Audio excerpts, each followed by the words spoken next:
ഈ എക്സാം നമ്മൾ എന്തായാലും പാസ്സാവൂല്ലേ? പിന്നടാ 100%. പിന്നെ എന്തേലും കളഞ്ഞു പോയോ? എന്താ മീനെ? ഒന്നുമില്ല. പറഞ്ഞോ, നമുക്ക് പരിഹാരം ഉണ്ടാക്കാം. ആ പറയടാ. എന്റെ ബാലൻസ് ഷീറ്റ് ടാലി ആയില്ല. അന്നെ പഠിപ്പിച്ചാത്ത നിന്ന് ചെയ്തില്ലേ? ഇല്ല. അപ്പൊ എഴുതി കൂടാതെ പോട്ടെ, അറ്റൻഡ് ചെയ്ത മാർക്കെങ്കിലും കിട്ടൂലേ? അതിനിപ്പോ പഠിപ്പിച്ചേതാ പഠിപ്പിക്കാത്തേതാ അറിയണ്ടേ? ഇപ്പം പറയുമ്പോളാ മിസ് തന്നെ അറിയണ്. ഏതായിരുന്നു? 15. ചെയ്തിട്ടുണ്ടാവില്ലേ? ഞാൻ എഴുതിയിട്ടില്ല. നമ്മളല്ലെങ്കിലും പാസ്സാവൂലേ? 100%.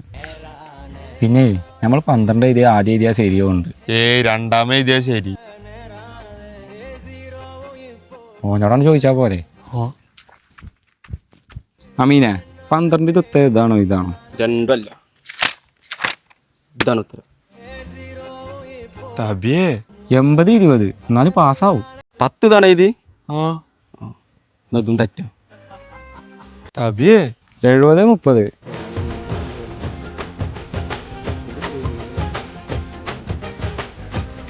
50-50. ഇതിന്റെ ഏതാ?